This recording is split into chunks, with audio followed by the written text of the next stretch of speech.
Grabando, Dati. Buenas. Shabbat Shalom. Shabbat Shalom. Amén. Que el Señor le bendiga. Amén. Amén. Un placer estar de nuevo con ustedes. Vamos a estar hablando sobre la Parsha Vahigash. Si pueden ver la pantalla, tenemos aquí en el primer slide, se intitula Messiah ben José. Y tengo cierto libro que estoy citando aquí, concerniente a José, tratando de encontrar más información sobre lo que le sucedió, porque rabínicamente lo que se cree es que en Zacarías capítulo 12, versículo 10, cuando se está hablando de el que va a aparecer y está afligido y cortado, que se hace referencia al Mesías, muchos rabinos dicen que ese es el que se llama Mesías ben José. Y rabínicamente hay dos Mesías, el Mesías ben José y el Mesías ben David. Y vamos a ver por qué se le llama a ese de Zacarías 12 el Mesías ben José, y vamos a ver muchas indicaciones como José tipifica la vida de Yeshua. Aquí tengo citado el libro de Yashar, en el capítulo 41, dice que y ellos lo agarraron y lo echaron dentro del pozo, y en el pozo no había agua. Es el pozo donde tiraron a José los hermanos. Y una de las cosas que me llamó la atención es esta siguiente parte donde dice, y no había agua, y estaba lleno el pozo de serpientes y escorpiones. Es interesante porque una de las cosas que nos dice Yeshua es que nosotros vamos a poder tener poder sobre las serpientes y las escorpiones, y vemos muchas conexiones con serpientes y escorpiones en las escrituras. Y dice, y José tenía temor de las serpientes y escorpiones que estaban en el pozo, pero ellos no le hicieron daño a José, porque José, llamó a sus hermanos desde el pozo y les dijo a ellos: ¿qué les he hecho a ustedes? ¿Y en qué pecado? ¿Por qué ustedes no temen a Yahweh referente a mí? ¿No soy yo huesos y sangre? ¿No es Jacob su padre y mi padre? ¿Por qué me hacen estas cosas? ¿Y cómo levantaron la vista a él? Y vemos, no lo cité todo, pero lo que sucede es que dice en el libro de Yashar, el libro de Yashar no se encuentra en las escrituras, pero es citado 2 veces en las escrituras, a donde nos dice en Samuel y Josué, no están estos actos escritos en el libro de Yashar. Nos dice más luego, en este libro de Yashar, que a José, el mismo Altísimo, le tapó la boca a las escorpiones y a las serpientes para que no lo hirieran y le hagan daño. Más o menos casi lo mismo que hizo con el profeta Daniel cuando estaba en el pozo de los leones. Interesante porque esta historia de José lo encontramos en el libro de Yashar, y hay mucho midrash concerniente a esta historia.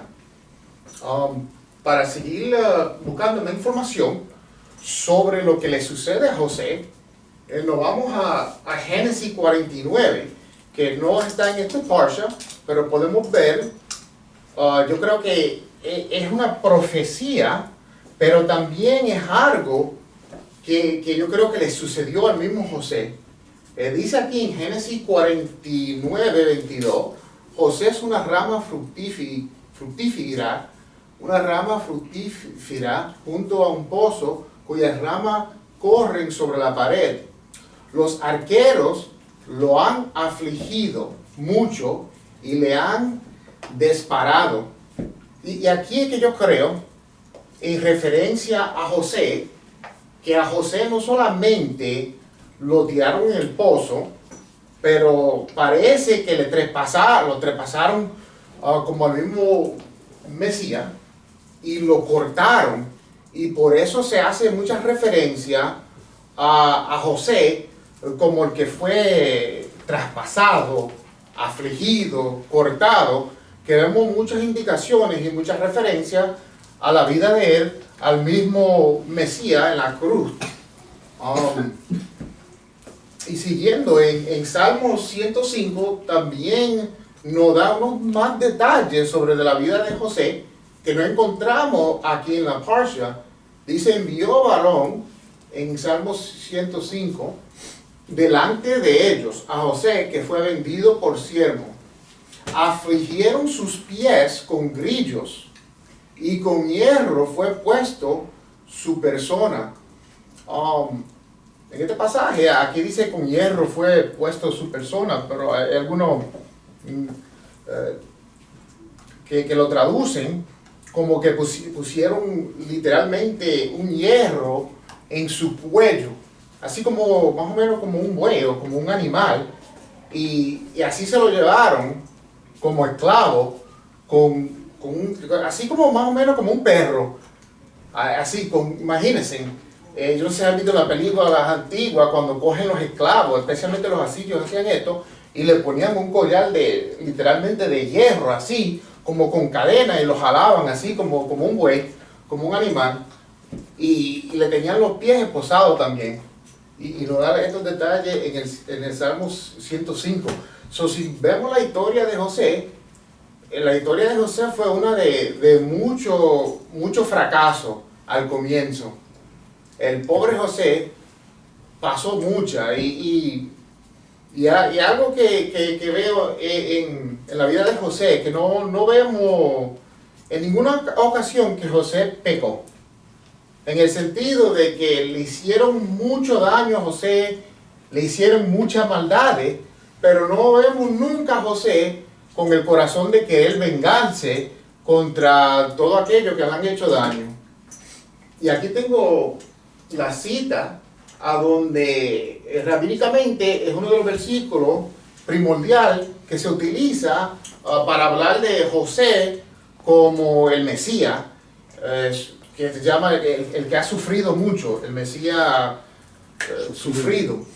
Y dice en Zacarías 12:10, y derramaré sobre la casa de David, sobre sus moradores de Jerusalén, el espíritu de gracia y de oración, y mirarán a mí, a quien traspasaron, y harán llanto sobre él como el llanto sobre el unigénito, afligiéndose sobre él como quien se aflige. Y aquí es bien importante, y lo tengo subrayado, sobre el primogénito. ¿Por qué es importante esta última parte donde dice sobre su primogénito? Lo podemos ver que el caso de José en Egipto es un panorama a lo que va a suceder más luego. Sucede más luego cuando vemos que Dios manda al Redentor a Moisés para sacarlo de esclavitud. Y comenzamos a ver. Pero más importante, lo que vemos proféticamente es lo que Jeremías y el libro de Apocalipsis llaman como el gran éxodo. ¿Qué más que hablando Jeremías del éxodo? Él dice que el éxodo literalmente que pasó en Egipto va a ser pequeño en comparación a lo que se llama el gran éxodo. Lo que comenzamos a ver en la historia de José es como él es el modelo del éxodo de lo que va a acontecer más luego. Entonces es importante porque eso me llamó mucho la atención, este versículo, porque si este versículo está hablando de José y lo utilizan para José y también se utiliza para el mismo Mesías, pero lo que me llamó mucho la atención, que nunca le había puesto mucha atención, es la última parte sobre el primogénito. ¿Y por qué eso me llama la atención? Es porque si vemos que José comienza a establecer el panorama, el modelo de lo que va a acontecer, ya sabemos que la Pascua en Egipto, lo último es simbolizado por qué mismo, por el primogénito, que vemos lo último que de las 10 plagas que acontece antes que él lo saca de Egipto. Y aquí vemos esta profecía hablando del que fue traspasado y conectado con el primogénito, conectándolo con Egipto. Y si seguimos adelante, sabemos que la parsha se llama Vayigash. Y la palabra Vayigash, la raíz de esa palabra es Nagash. Nagash literalmente quiere decir acercarse, aproximarse. Y vamos a ver la conexión. Interesante porque mientras lo leía comencé a ver conexiones que nunca me había fijado en esas conexiones anteriormente. Y el nombre de la parsha lo cogen, vamos a ver, lo sacan del capítulo 44, versículo 18, cuando Judá se acerca a José. Y vemos que desde este comienzo y más anterior, vemos una conexión en la Biblia con José y Judá, que siempre están conectados. Y el más importante en la vida de José viene siendo el mismo Judá. Y vemos que la conexión entre ellos dos no comienza solamente en este capítulo, sino más anterior, en Génesis 37, que lo tengo allá arriba, el versículo 26, dice: entonces Judá dijo a sus hermanos: ¿qué provecho hay en que matemos a nuestros hermanos y encubramos su muerte? Sabemos desde anteriormente que el mismo Judá comienza a interceder por José. Y lo que vemos es que las palabras de Judá tienen mucho valor, porque en ciertas ocasiones Rubén comienza a hablar a los hermanos y como que no le ponen mucha atención. Pero cuando Judá habla, las palabras que él dice tienen mucho peso.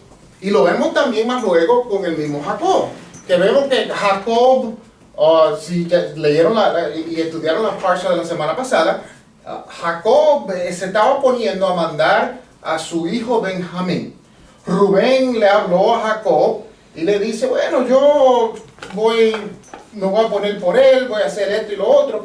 Y como que Jacob no le puso atención. Pero cuando Judá dice: ahora yo me voy a hacer cargo de esto, el mismo Jacob, sí, se hizo responsable, lo mandó. Vemos varias veces el valor y la importancia de Judá y José. Y aquí en Génesis 44, 18 dice: entonces Judá se acercó a él. Y esa palabra acercarse a él es donde nosotros conseguimos el nombre de la parsha de hoy, que literalmente significa acercarse o aproximarse. Entonces, versículo 44, versículo 33 dice: te ruego, por tanto, que quede ahora tu siervo en lugar del joven, por siervo de mi señor, y que el joven vaya con sus hermanos. Mira la palabra de Judá.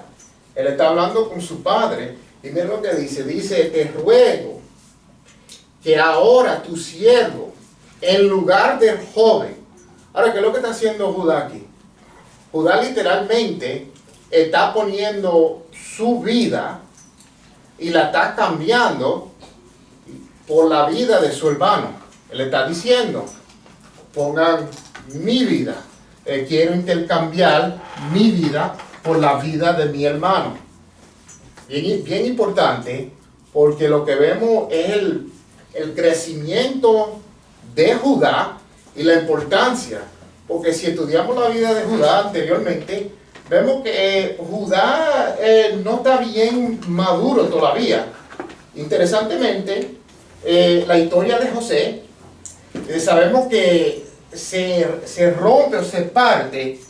La historia de José comienza en el capítulo 37 y sigue adelante hasta el capítulo 47 de esta parsha.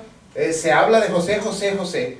Pero en el capítulo 38, como que se rompe y tiran la historia de Judá entre el medio de la historia de José y no hay ninguna conexión ni por qué. Comienza a hablar, es una historia bien rara, la de Judá, que comienza a hablar que Judá tenía varios hijos y que los hijos comienzan a morir y ya sabemos la historia de Tamar. Pero la pregunta siempre ha sido, ¿por qué se tira esta historia como que es una historia tan rara entre el medio de la historia de que comienza con José? No hay conexión, literalmente, porque como que está fuera de hilo, o como que no se encuentra. Pero lo que vamos a comenzar a ver, y lo estamos viendo desde ahora y desde anterior, es la conexión tremenda. Y hasta la misma Haftorah de hoy se conecta siempre José con el árbol de José y el árbol de Judá. Y como el pastor le estaba haciendo referencia anteriormente, cuando se dividen las dos tribus, y se dividen en dos partes, el norte y el sur, una es representante por Judá y la otra es representante por José. Es más que en el libro de Crónicas, en el capítulo 5, comienza a decir que Judá viene siendo el jefe entre sus hermanos, pero la primogenitura se le fue dado al mismo José. Vemos hasta la misma linaje y todo eso, vemos la conexión que hay entre José y Judá, una conexión bien fuerte. Y lo que vemos es que José, lo que lo impacta a él más de todo es cuando Judá comienza a hablarle en el oído. Anteriormente ya sabemos que habían tenido tres, este era el encuentro número 3 que ellos tienen con él, y ahora cuando Judá es el que le habla a él cambia de mentalidad, aunque lo que podemos ver es que él está probando a los hermanos a ver si ellos están sinceros en sus acciones. Aquí lo que podemos ver en Génesis capítulo 45 es cuando José comienza a revelarse a los hermanos. Hasta ahora los hermanos de José lo tenían a José como muerto y el mismo papá ya lo tenían como muerto. Es más que cuando, interesantemente, cuando ellos comienzan a hablar con José, sin ellos darse de cuenta que están hablando con José, comienzan a hablarle al mismo José del hermano que ellos tienen muerto. Interesante porque ellos mismos entregan información a José. El mismo José no sabe que él tiene un hermanito. Él no sabe que él tiene un hermano. ¿Por qué? Porque cuando lo venden, él no ha visto a Benjamín. Es decir, que cuando José es vendido, Benjamín todavía no existía. Yo no sé cuándo existió. Si ella estaba embarazada de él o qué, porque no entra en esos detalles. Pero lo que nos damos de cuenta es que cuando los hermanos le están hablando, él cae en cuenta que él le tiene un hermano, porque ellos dicen que nosotros somos 12, que le pertenecemos a Jacob, a nuestro padre, y comienzan a decir que tenemos un hermano menor que todavía queda en casa y que su otro hermano ha muerto. Y ahí José cae en cuenta y le dice, pues dígame de este hermano menor que ustedes tienen. Y parece que esa es la primera vez que él cae en cuenta que tiene un hermano. Y me imagino que no lo ha visto y no sabemos exactamente qué edad tiene ni nada de esos detalles, pero desde ese instante comienza a provocarlo concerniente a su hermano. Y ya sabemos la historia, que le dice, vayan para atrás, regresen y traigan su hermano. Y hasta ese instante, en mi opinión, no creo que él sabía, sino que lo que sabemos es que ellos comienzan a ofrecerle información al mismo José. Y es más que el papá, cuando ellos llegan, comienza a reprenderlo. Le dice, pero ¿por qué ustedes le dijeron a ese hombre que yo tengo otro muchacho, que quieren verme en la aflicción más temprano de la cuenta? Y ellos dicen, no, fue que el hombre comenzó a preguntarnos. Bueno, él le preguntó, pero ellos fueron los que le ofrecieron información a él y él cayó en cuenta. Y es como cuando a alguien lo arrestan, ¿no? O lo traen a la policía, siempre se dice que mejor quedarte callado hasta que venga un abogado, porque mucha de la gente comienzan a hablar y sin darse de cuenta lo que están haciendo es entregando información, y esa información es lo que lo utilizan. Ajá, y eso es lo que hacen los hermanos aquí, comienzan a hablar tanto, me imagino porque están nerviosos y comienzan a entregar información, y José está deduciendo todo esto. Pero que mayormente José lo que está como mirando a ver si todavía ellos seguían como con ese sentimiento egoísta de cuando él, tú sabes, sentía. Sí, y referente De cuando él vivía con ellos. a Benjamín, su hermano, la indagatoria que él hace, desde esto de mi punto de vista, es para ver si no le han hecho lo mismo a él que trataron de hacer a Joseph. ¿Entiendes? Entonces, desde mi punto de vista, yo creo que sí que ya él sabía, ¿entiendes? Porque en Parachás pasada, fíjate que una de las razones por la cual Jacob se sorprende cuando José tiene el segundo sueño, y según dicen los sabios, dice que él vio 11 estrellas, el sol y la luna, que se postraban delante de él. Entonces Jacob interpreta el sueño y dice, quiere decir que tus hermanos, tu madre y yo vamos a venirnos a postrar delante de ti. Entonces ahí dicen los sabios que cuando se refiere a su madre, no se estaba refiriendo a Raquel, porque ya Raquel había muerto a través del parto de Benjamín.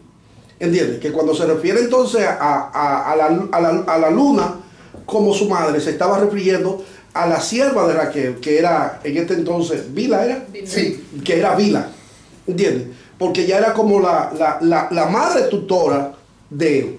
¿Entiendes? Entonces, por eso yo creo que ya sí Benjamín ya sí había nacido, pero hay una realidad. Es decir, ya ha pasado un lazo de tiempo.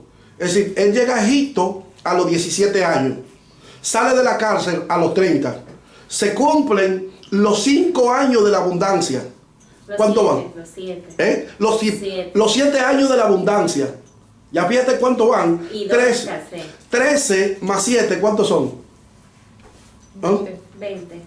13 más 7 son 20. ¿Y 2 de escasez? Ajá, y 2 de escasez que habían pasado ya son 22 años. Es decir, oye, ¿qué habrá sido de mi hermano ya en estos 22 años? ¿Tú me entiendes? Ya él sabe que los demás hermanos también. Pero, y mi hermano menor, ¿qué ha sido de él? ¿Qué no anda con ustedes? ¿Ya me entiendes? Sí. Es decir, a mí me hicieron esto y José sabe que parte de lo que él pasó, ¿entiendes? Es por la envidia de los sueños, pero también por el conflicto que hay con su mamá, que era la mujer que Jacob todo el tiempo había amado. ¿Tú entiendes? Y de hecho hay un midrash que dice que cuando él iba siendo llevado preso hacia Egipto, él vio la tumba de su mamá y lloró en la tumba de su mamá pidiendo socorro y ayuda, y desde la tumba ella le habló a él, según midrash, tú sabes. Sí, eso está en el libro de Yasher también. Muchos de los midrash lo sacan de ese mismo libro, y están conectados. Lo que sí sé que él y Benjamín no han tenido una relación. No sé si Benjamín era muy pequeño o lo que sea, pero es interesante porque estaba pequeño, pero él lo llegó a ver. Sí, ya había pasado 22 años. Si lo llegó a ver, no entra en esos detalles. Lo interesante sí es que él tenía el sueño, y cuando los hermanos vienen y se postran delante de él se recuerda, dice, del sueño. Interesante porque cuando ellos se postran, se están postrando 10 delante de él, pero el sueño estaba diciendo que tenía que haber 11, y él sabía eso, y por eso él manda también buscar al hermano, porque él sabe que se tiene que cumplir, y los 11 tienen que venir para hacer el cumplimiento de la profecía. Es decir, hasta que no estén los 11, el sueño no está completo. Ajá. Por eso que dice que cuando él literalmente dice que cuando él vio los 10 postrarse, se recordó del sueño. Y él dice, bueno, como usted dice, en el sueño hay 11, pero aquí hay 10. Y para cumplirse tienen que venir los 11. Y para cumplirse más luego tiene que venir el sol, que viene siendo mi padre. Y como usted dice... La luna, Ajá. que viene siendo la... Daniel, le decía yo al pastor esta mañana que mucha gente tiene la idea de Benjamín siendo un niño llevado a Egipto a conocer a su hermano José como un niño, pero que la misma Torah dice que él tenía 10 hijos. O sea, no es un niño, es una persona, es un hombre adulto ya, porque para tener 10 hijos es que... Es más, el Septuagint entra en más detalle todavía y te dice que él tenía no solamente hijos, nietos. Oh, wow. Ajá. Ya tenía, yo creo que como 3 nietos. Wow. Yeah. Por eso que si leemos el Parsha de hoy, en el Masoretic dice que vinieron y salieron 70 de Egipto. Ajá. Pero si ustedes leen en Hechos, cuando Esteban está diciendo de nuevo la historia, él dice ¿cuánto? Él dice 75. 75. 75. Ay, un lío feísimo. Sí, no es un lío que es muy grande, porque lo que viene aconteciendo, y con los rollos del Mar Muerto, y con el Septuagint, podemos ver que son 70, hablando solamente de los hijos de él y todo eso. Pero si vemos y como comenzamos a contar La los madre. nietos, y yo creo que tenían hasta esposas, habían 3 y yo creo que 2 tenían esposas, y si calculamos los nietos de él con las esposas, sale exactamente a 75. No, y que yo digo que hay un hoyo grande porque te cuenta también a él y a Onán que estaban muertos, pero lo cuenta como que ellos estuvieran entrando a Egipto, pero están muertos, no debieran contarlo, tú sabes, como entraron 70 almas, pero de esas 70 hay que descontarle la 2, porque él y Onán estaban muertos. Pero no solo eso, que el alma número 70 es Jocabé.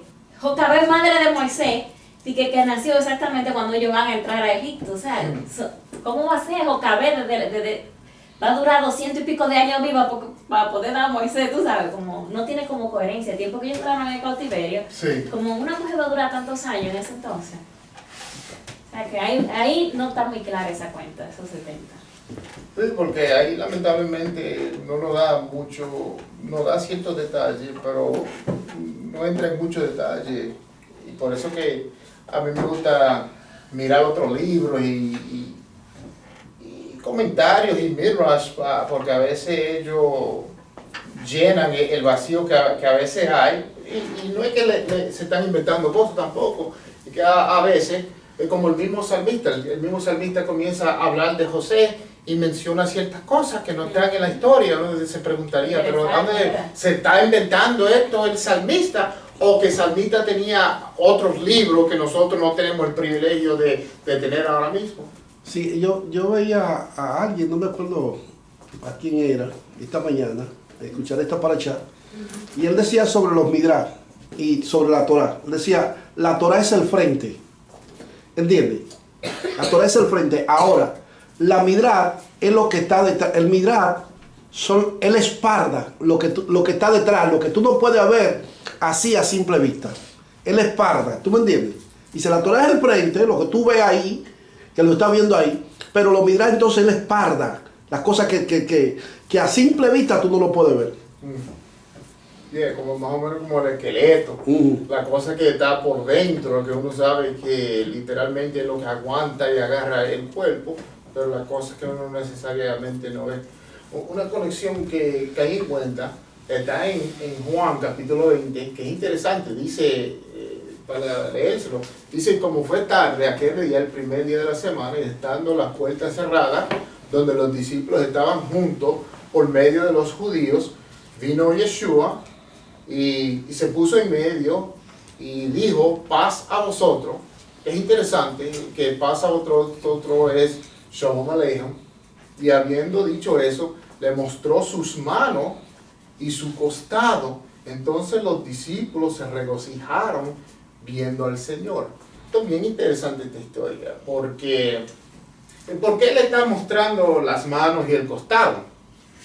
Y él no lo menciona aquí, pero lo que podemos ver, yo creo en Lucas capítulo 24, dice que le está mostrando las manos y el costado para que ellos sepan quién es él. Porque lo que podemos ver es que en varias ocasiones él se encuentra con los discípulos, pero ellos no los conocen. Y yo siempre me he preguntado por qué que él se aparece a ellos y ellos no caen en cuenta en quién es él. Y más luego, como los dos que él encontró en el camino a Ideas, estaban hablando, y una cosa que cuando estábamos en Israel, uno de los turistas nos trajo a la mente, que ellos cayeron en cuenta quién él era cuando él partió pan con ellos. Pero algo que él me trajo la atención es que cuando él partió pan con ellos, ellos pueden ver ¿qué? Sus heridas al partir pan con ellos, y ellos cayeron en cuenta. Es más o menos lo mismo que está aconteciendo con José, que ellos están hablando con su hermano, pero no caen en cuenta en quién es él. Es lo mismo que comienza a suceder con el Mesías, que se aparece varias veces y se aparece en distintas formas y ellos no conocen quién es él. Interesantemente, él se le aparece a ellos 3 veces. Y en esta ocasión, ¿a saber cuántos estaban ahí cuando él se le apareció? Yo calculé, estaban 10. Él se aparece y hay 10 de ellos. Es como la reversa de la historia de José, que ellos aparecen a José y son 10 de ellos, y ellos no conocen a José.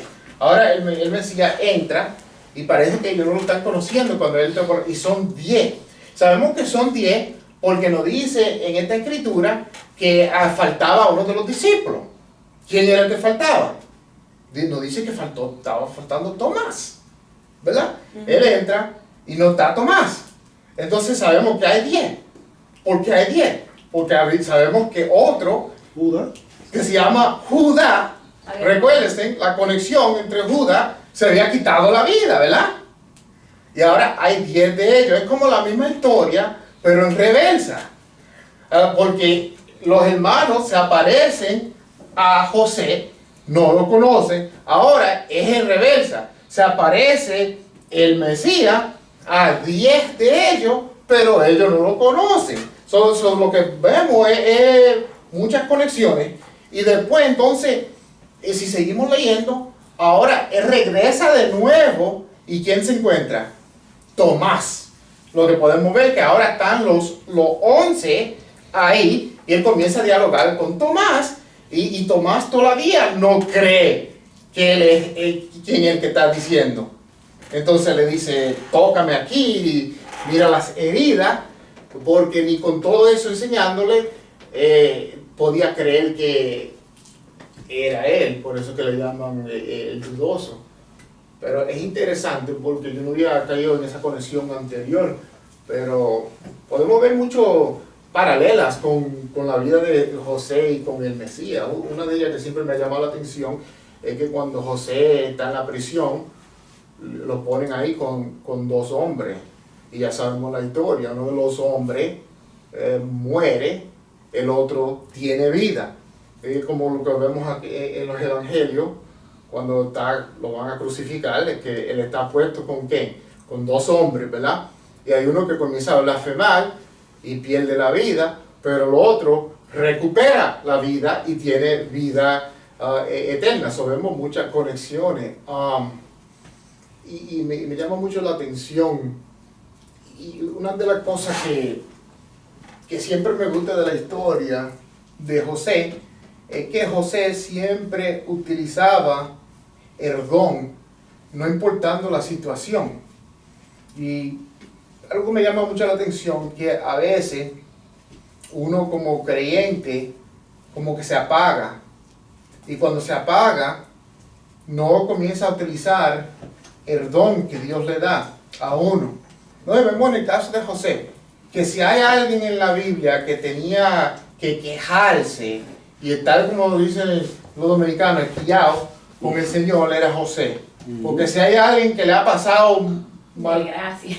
sí, pero imagínate, porque hay unas desgracias que uno le pasan por uno mismo, porque uno se mete en esa situación. Sí, sí. Y si uno es el que se mete en esa situación, uno dice, bueno, yo fui el tonto que me metí. Pero José no, imagínate, bendito, el pobre hombre viviendo una vida recta, y yo creo que se fue en mal de peor.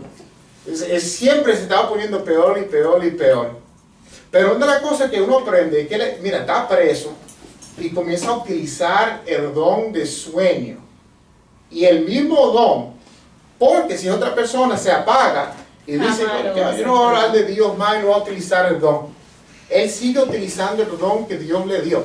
Mira, el don fue que lo metió en el problema, ¿verdad? Porque él tiene el don y comienza, y es una cosa que uno puede tener un don, pero tiene que saber cuándo utilizarlo.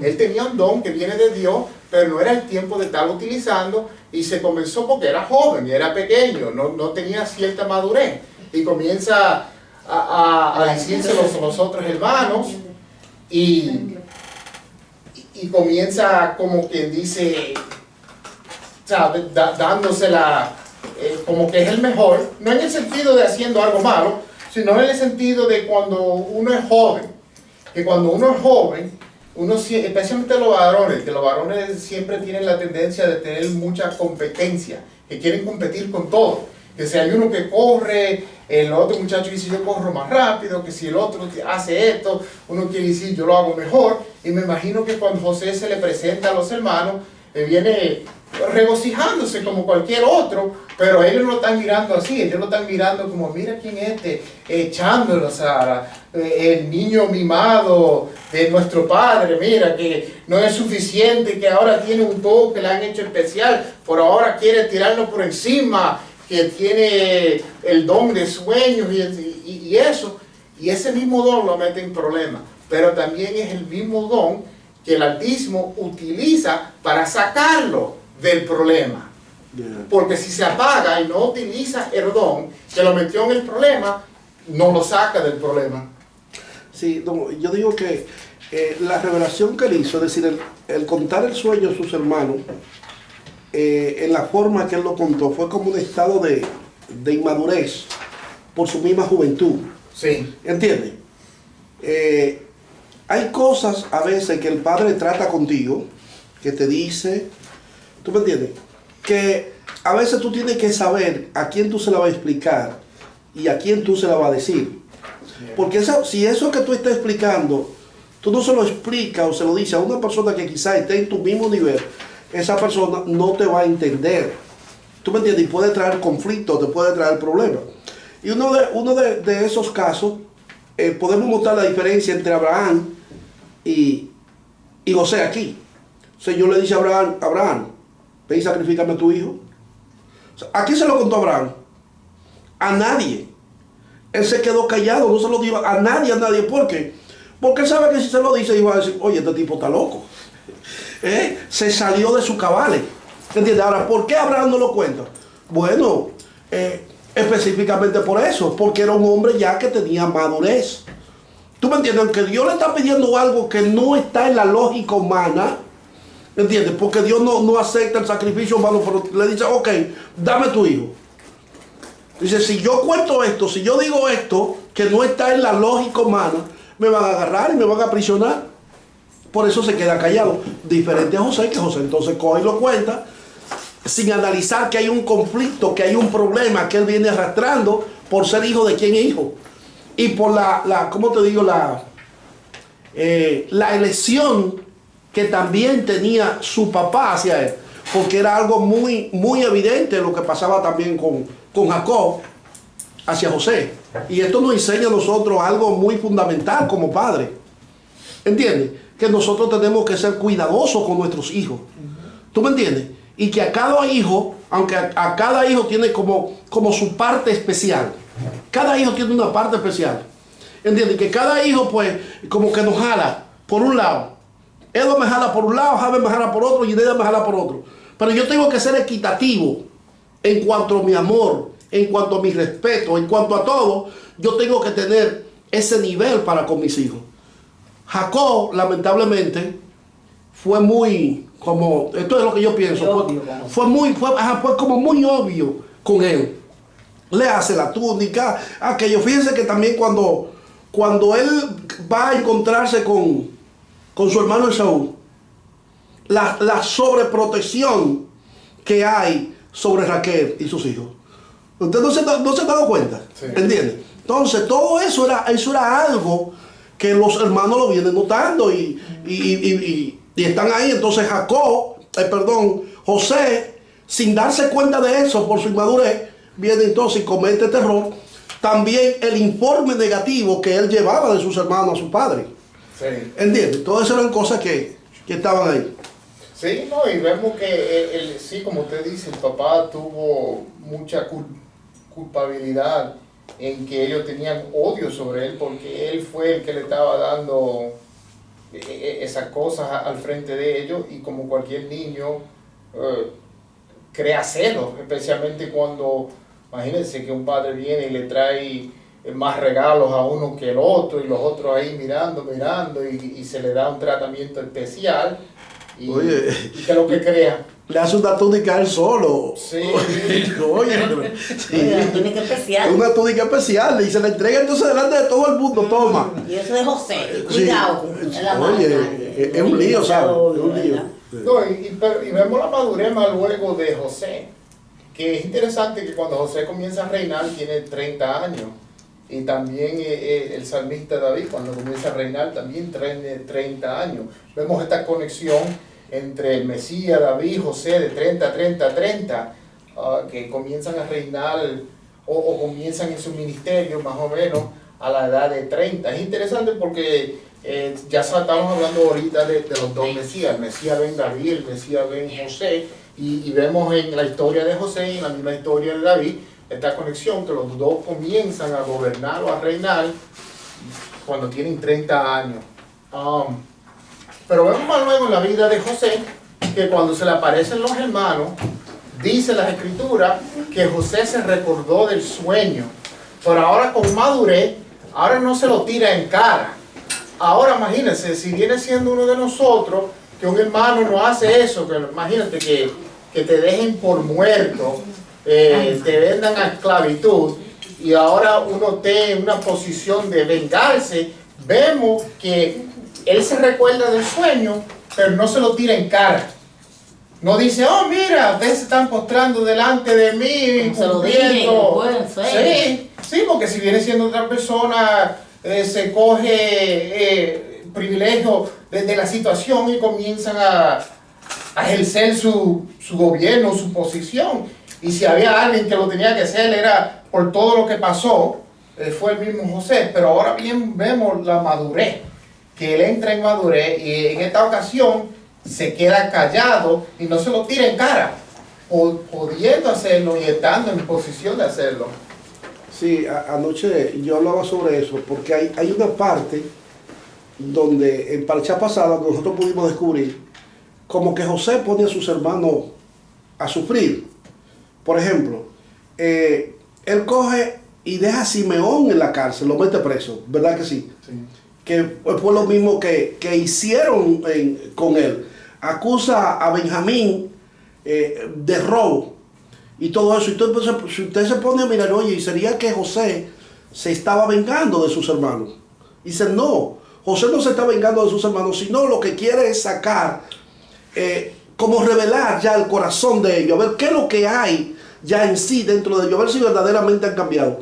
Pero no tan solo eso, dentro del judaísmo tú sabes que se cree que también la culpa o los pecados, la falta, los errores que tú has cometido, también se expían a través del sufrimiento aquí en la tierra.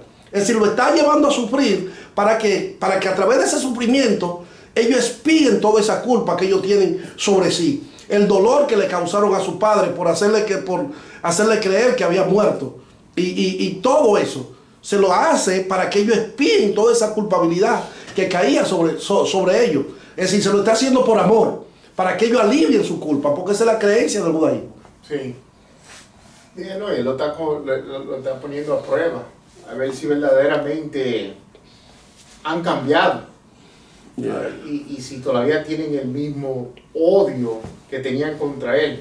Pero lo que comienza a ver es el cambio y el tratamiento que ahora tienen con el hermano de él, que no lo tenían con él, y él ve verdaderamente se han cambiado, porque en la situación mía me dejaron por muerto, pero ahora veo que Judá quiere intercambiar su vida por la vida del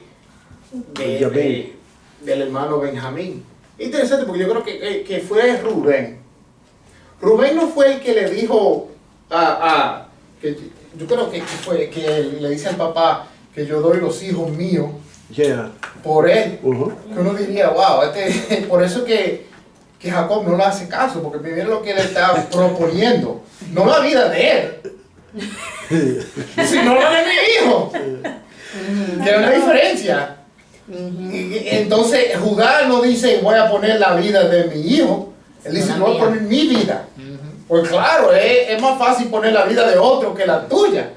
Pero uno diría, wow, ese es un hombre frío, porque ¿quién diría que yo voy a poner, como que vienen a matar a alguien de mi familia? Y dice, bueno, yo voy a entregar al hijo mío para que muera por nosotros. En vez de ser el jefe de la casa, decirla, por eso yo creo que Jacob no le pone como valor a su palabra, porque a lo mejor lo tiene hasta como un charlatán. Recuérdense.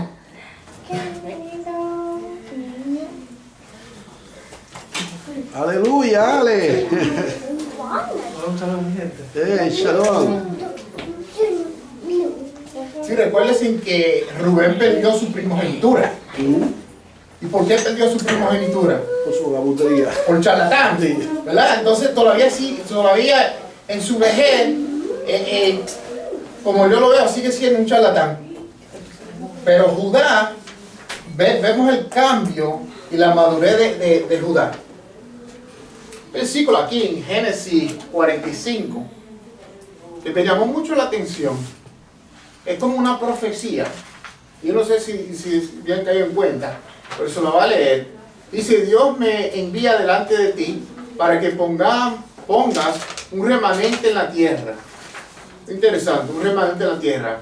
Para darte vida por un gran escapatoria. Entonces, esto es interesante, porque vemos como una profecía aquí. Vemos dos cosas. Vemos el remanente y vemos una escapatoria. Esas dos palabras. Es más que dice gran escapatoria. Y en hebreo también lo dice así, una gran escapatoria. Un gran rescate.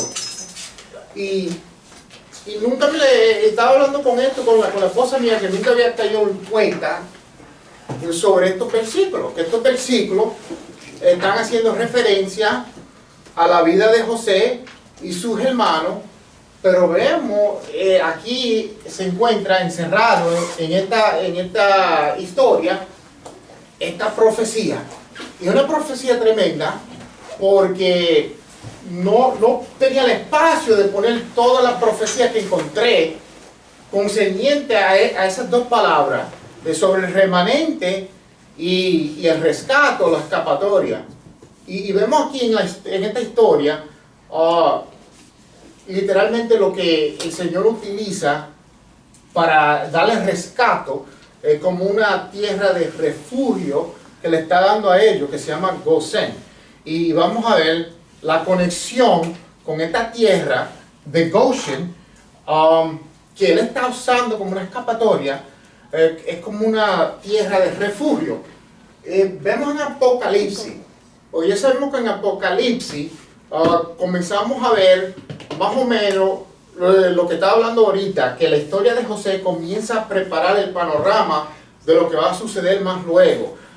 Comenzamos a ver la conexión de Egipto, la conexión que José tiene con Egipto, lo que más luego sucede con la Pascua, y proféticamente lo que muchos de los profetas hablan como ese gran día, como el gran éxodo.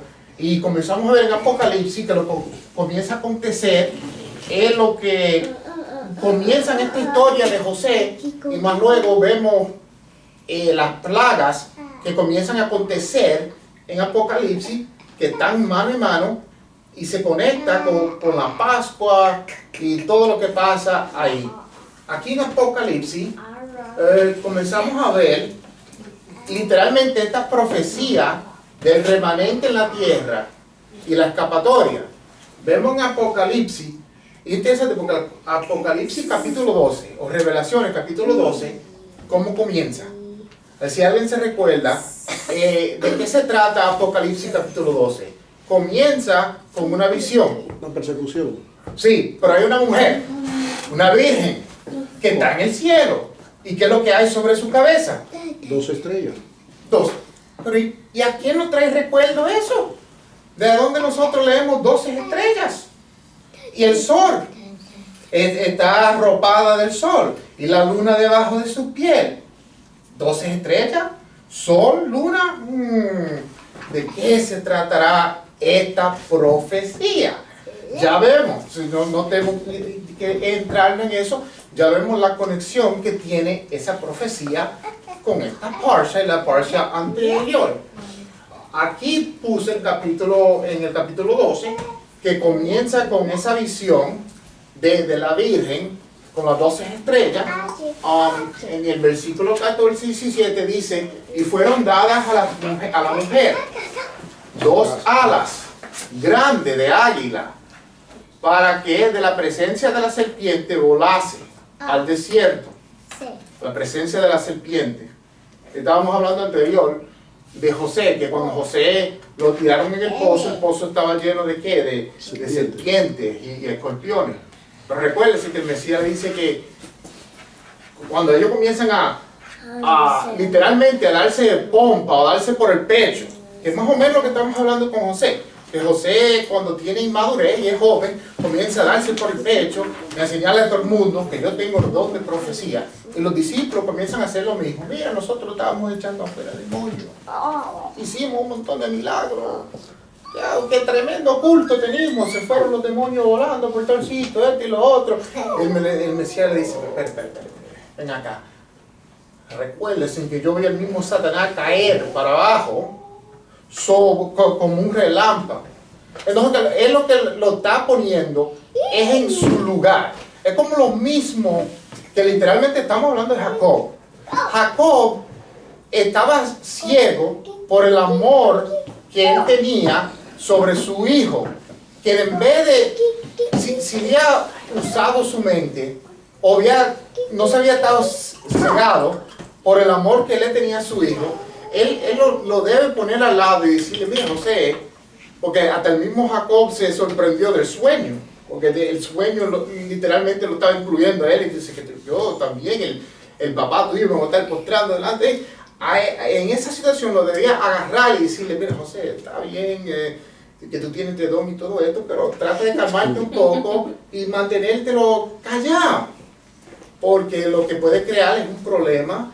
Y lo que estamos viendo el Mesías que hace con sus discípulos, porque los discípulos pueden correr por ahí enfogonando a todo el mundo diciéndole, mira el poder que nosotros tenemos, hacemos milagros, y lo otro. El Mesías lo agarra, lo que debería hacer Jacob con el hijo, y decirle, mira, hay un tiempo para todo, es tremendo que ustedes están haciendo estas cosas, pero ustedes tienen que saber el puesto suyo y en el lugar a donde están. Y interesante porque cuando él le dice que Dios como que sale como que no tiene ninguna cosa que ver con lo que comienza a suceder, y él le dice, mira, yo vi a Satanás caerse, entonces él le dice que le voy a dar poder a ustedes sobre las serpientes y las escorpiones. Es una profecía. Vemos una conexión con la serpiente y las escorpiones. Y aquí en Apocalipsis dice, y la serpiente volase al desierto, aquí a su lugar. Entonces, para que la presencia de la serpiente volase al desierto, a su lugar, donde es sustentada por un tiempo. Entonces lo que está diciendo aquí en esta profecía es que él va a mandar la mujer y la va a poner en un lugar. ¿Para qué? Para darle protección. ¿Sobre quién? Sobre la serpiente. Y vemos la profecía en Génesis capítulo 45, que hay esa profecía, que va a haber un remanente y que van a tener un gran escapatorio. ¿Y a dónde hay ese gran escapatorio en la vida? Vemos que hay un escapatorio, pero lo que vamos a ver es que están preparando para lo que va a suceder más luego. Porque ellos tienen un escapatorio en Goshen, pero en mi opinión no es el gran escapatorio.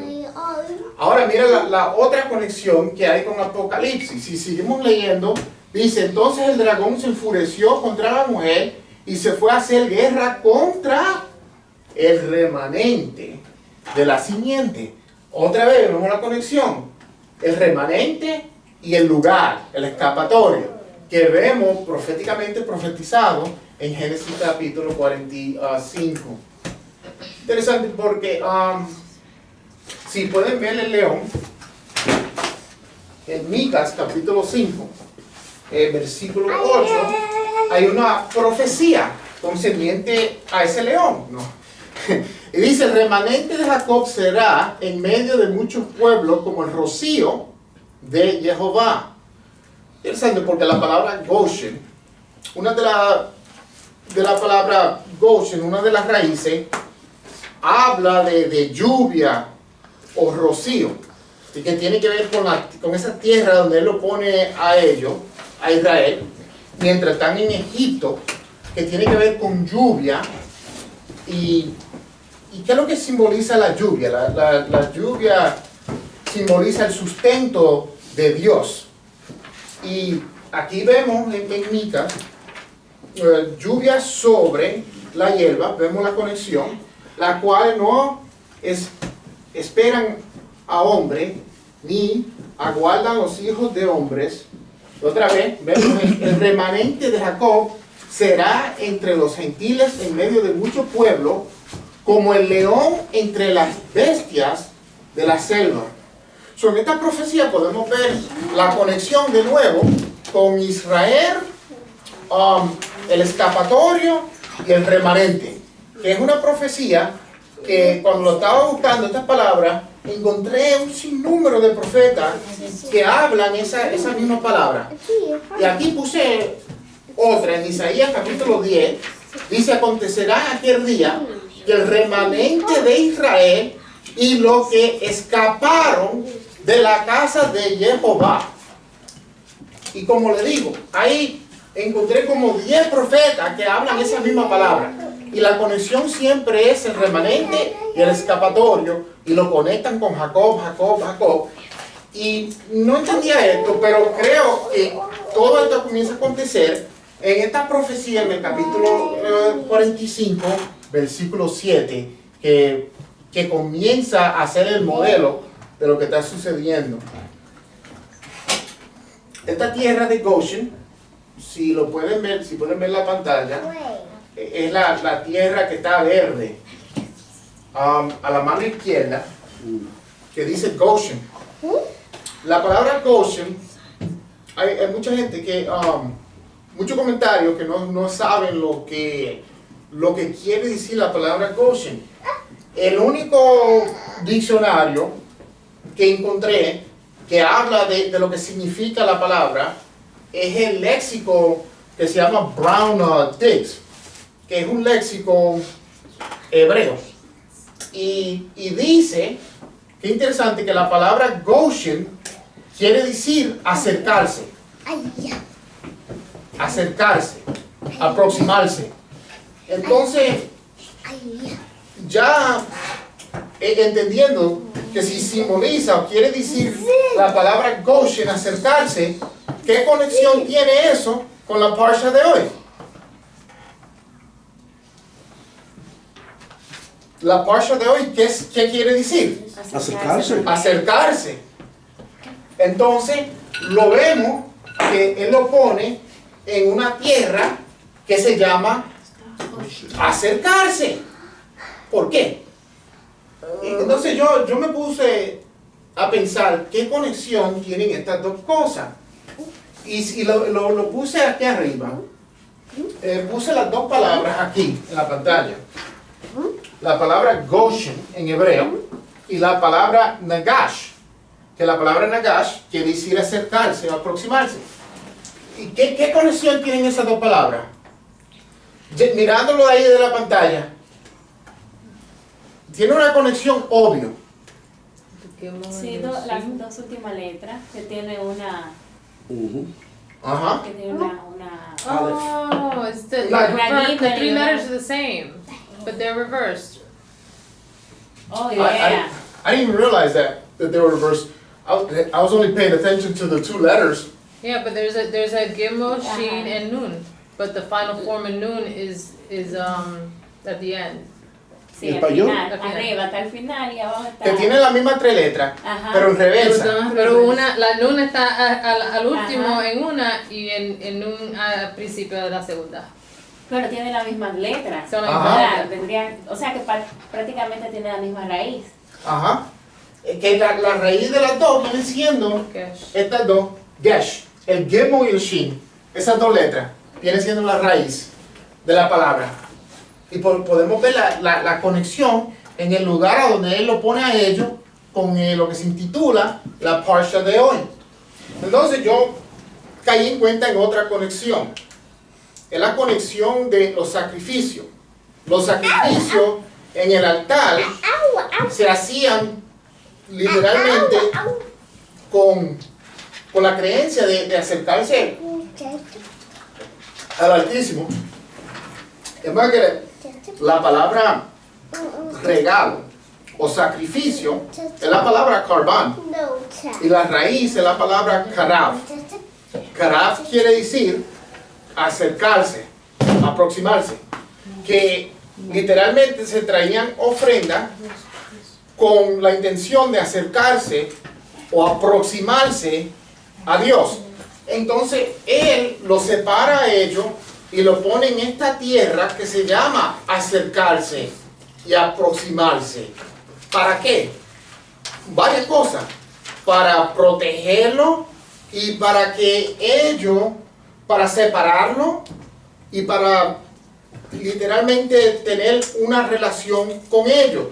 Y lo puse aquí, proféticamente, lo que viene de la misma boca de Dios. Dice, en aquel día, yo apartaré la tierra de Gosen, en cual mi pueblo habita, para que ninguna clase de mosca haya en ella, a fin de que sepas que yo soy Jehová en medio de la tierra. Entonces el mismo Altísimo nos está diciendo, por lo cual Él lo pone en esta tierra. Interesantemente, cuando comienzan a suceder las plagas, vemos que, por eso puse el mapa, porque las 2 tierras están conectadas. Los israelitas están aquí, obviamente los egipcios están aquí. Pero cuando comienzan a suceder las plagas, los que están en la tierra de Gosen no son afectados por las plagas. Más cuando hay mosca, cuando hay oscuridad y todas esas plagas, hay luz todavía en la tierra. Y mira que están conectados ahí, al lado, que son vecinos. Pero sin embargo, hay protección para los israelitas que están aquí. ¿Por qué? ¿Quién es que lo puso ahí? El mismo Altísimo nos acaba de decir que Él lo pone ahí para hacer separación de ellos. Eso viene siendo una ciudad de refugio para ellos mismos. Interesante porque cuando ellos comienzan a entrar, esta fue cosa como que yo digo, esto es interesante porque el faraón, ellos odian, literalmente odian a los pastores de ovejas. Entonces, el mismo faraón está dispuesto a ponerlo en la mejor tierra que él tiene, con tal que ellos no estén cerca de él, porque nos dice que él, para los egipcios, los pastores de ovejas son una abominación. Entonces, mira qué cosa interesante, el mismo faraón lo pone a los israelitas en su mejor tierra porque él odia el oficio de ellos. Mira qué cosa. Imagínate que el jefe suyo le dé la mejor posición porque él se opone a lo que usted representa. Mira qué cosa. Que ellos representan pastores de ovejas. ¿Y por qué para los egipcios los pastores de ovejas? Qué interesante, porque recuérdense que esto es el preparatorio para lo que va a acontecer en la Pascua. Comienza aquí, porque vemos que Faraón no le gusta ni a los egipcios los pastores de ovejas. ¿Y qué es el método? Lo último que el Altísimo hace cuando lo está sacando de Egipto. Recuérdense que yo comencé con la conexión del primogénito. Mueren todos los primogénitos, ¿y qué es lo que utiliza para sacarlo de Egipto? El cordero. la El oveja. cordero. Pero recuérdense que el faraón y los egipcios odian los pastores de ovejas. ¿Por qué? ¿Por qué ellos odian los pastores de ovejas? Porque ellos tienen como una deidad A las ovejas. a las ovejas. Es más que este dios de ellos, que se llama Nun, literalmente tiene la cabeza de una oveja, o un carnero. ¿Y qué es lo que es un carnero? Un carnero es una oveja, la más grande de todas las ovejas, que tiene el cuerno. Ese es uno de los dioses de ellos. Por eso es que ellos odian los pastores de ovejas, porque ese es uno de los dioses de ellos. Entonces vienen estos hombres que son literalmente pastores de uno de los dioses de ellos. Es como una afrenta, es como darle una bofeta en la cara. Pero lo interesante es que el faraón le da su mejor tierra porque él odia el oficio de ellos. Y yo digo, wow, es interesante, imagínate. Imagínate que el jefe suyo le dé una promoción basado a que él odia a algo suyo, a lo que usted representa. Entonces sabemos que a los israelitas esto les sirve de beneficio. Obviamente a Faraón, el mismo Altísimo lo está utilizando como vasija para darle lo mejor a los israelitas.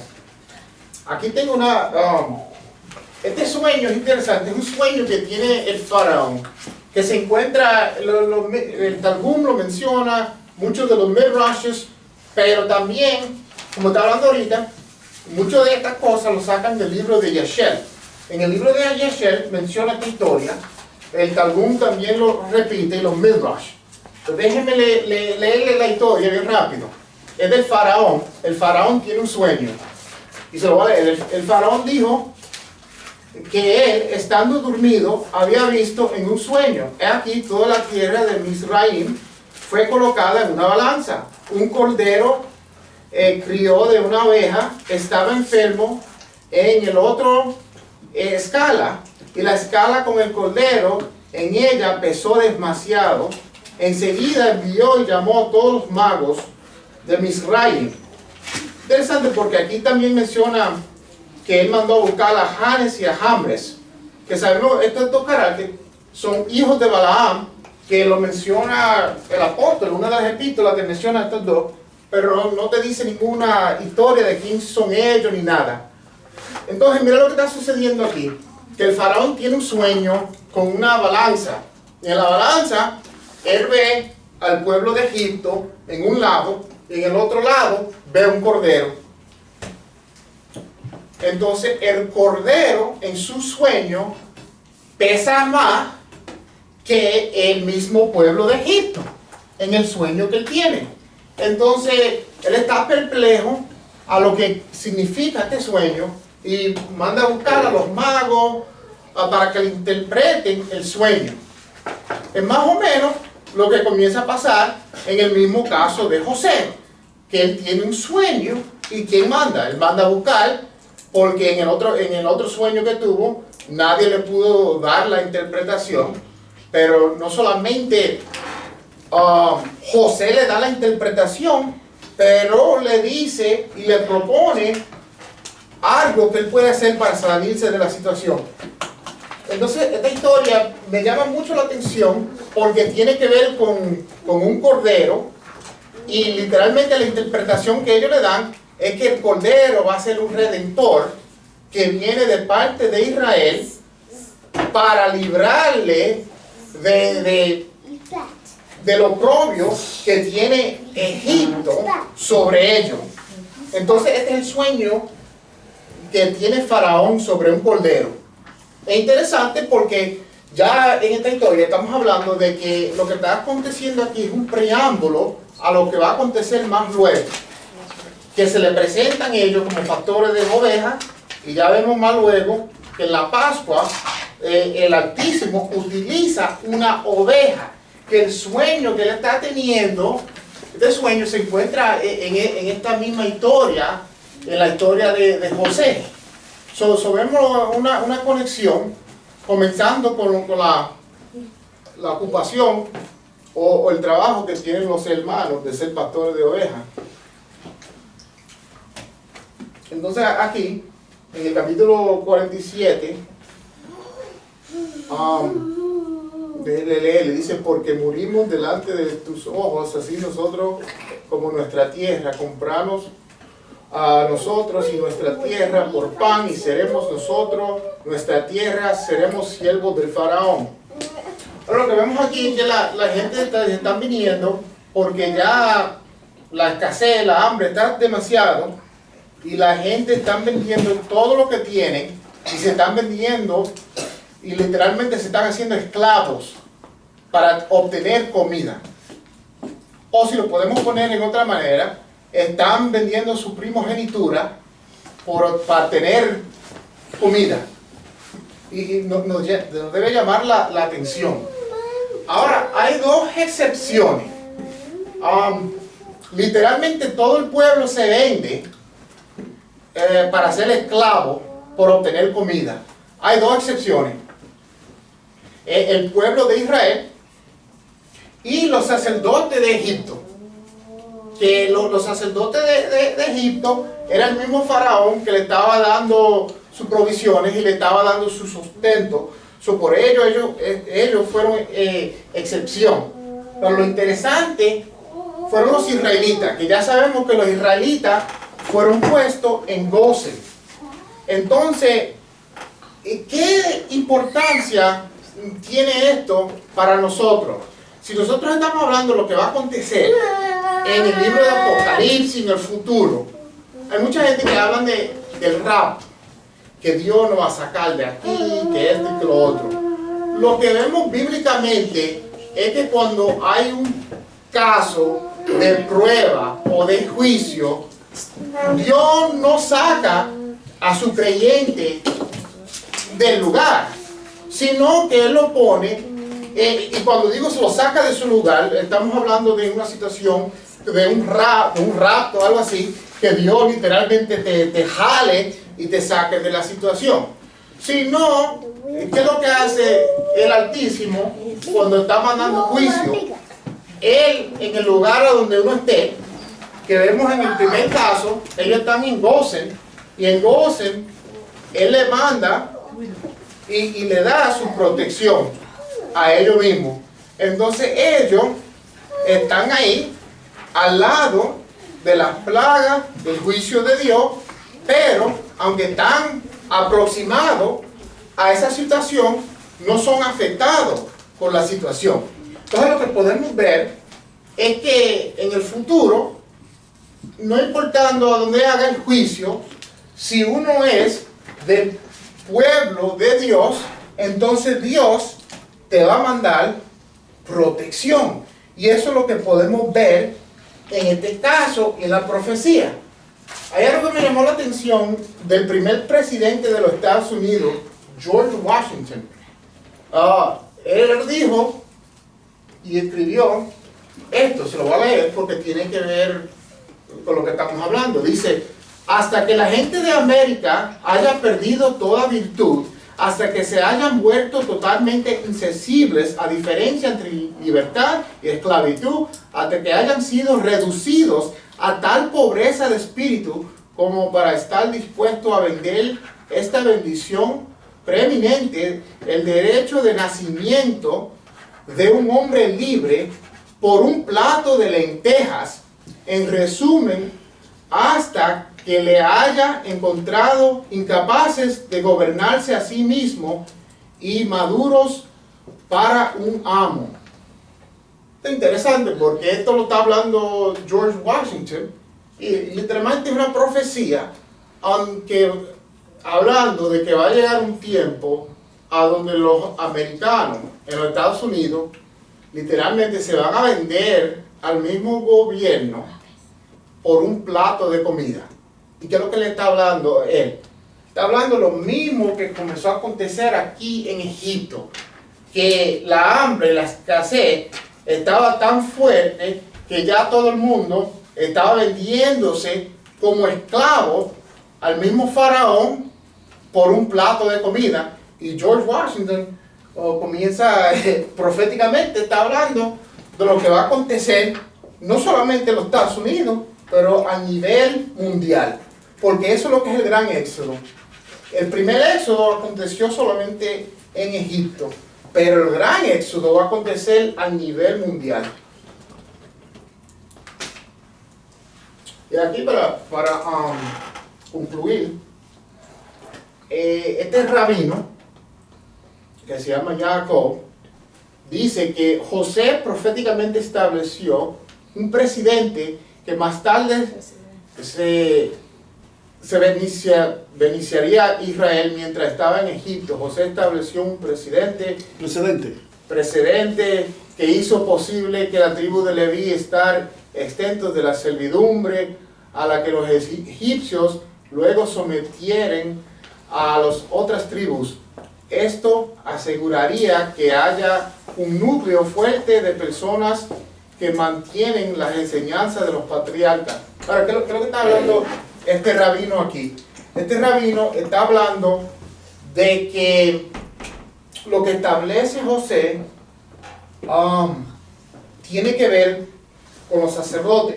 Lo vemos en Egipto, que estamos hablando en el slide anterior, que los sacerdotes estaban exceptos a venderse en su tierra. Eso es algo que rabínicamente ellos dicen José establece con los mismos sacerdotes de Israel. Interesante, porque no lo menciona en ningún lugar, pero sin embargo, cuando los israelitas eran esclavos, más luego en Egipto, lo que podemos ver es que los levitas, aunque no eran levitas todavía, en su posición están exceptos a esa esclavitud. Como lo sabemos, recuérdense que cuando se aparece Moisés, a Moisés, ¿quién le manda? Dios le manda a Aarón. Y cuando le manda a Aarón, vemos por qué, y los rabinos se preguntan, ¿por qué Aarón, siendo levita, y su madre y todo ello, no están bajo esclavitud? ¿Por qué? Y tengo los versículos aquí. Entonces, ellos dicen que eso lo comenzó José en Egipto a través de los sacerdotes egipcios, porque los sacerdotes egipcios no estaban bajo de la esclavitud. Entonces que él comenzó esto con lo que iban a ser el sacerdote nacional más luego. Ahora, la Biblia no menciona nada de eso, pero sí te menciona que cuando Moisés viene, Aarón está libre de movimiento y puede venir con él. Entonces uno se preguntaría, ¿por qué Aarón no está allí? Esclavo como los demás. Y lo que vemos es que los levitas nunca están bajo de esclavitud. Lo comenzamos a ver desde aquí. Y ellos dicen que comenzó con lo que estableció José aquí. Entonces termino con esto. En el Midrash Tanhuma, el rabino Yahshua ben Levi dice a Rashi, comentando sobre esto, le ve implícito por hecho de que Aarón fue capaz de ir y saludar a Moisés y se le permitió a ambos ir y a venir a su antojo, e incluso encontrarse con el faraón, como iban a vagar tan libremente si su tribu estaba obligada a trabajar. Por contrario, dado que la tribu de Leví era una clase sacerdotal, incluso en Egipto los egipcios le permitieron la libertad completa. Entonces esto es el rabino Rashi comentando sobre por qué los levitas tenían esta libertad, y comienzan a hablar de que comenzó con lo que estableció José. Y yo lo encuentro bien interesante porque, aunque no lo menciona la Biblia, tenemos la evidencia de que los levitas tenían la libertad de poder de andar para aquí y para allá, indicando que ellos nunca han sido esclavos. Y con eso concluyo la parsha de hoy.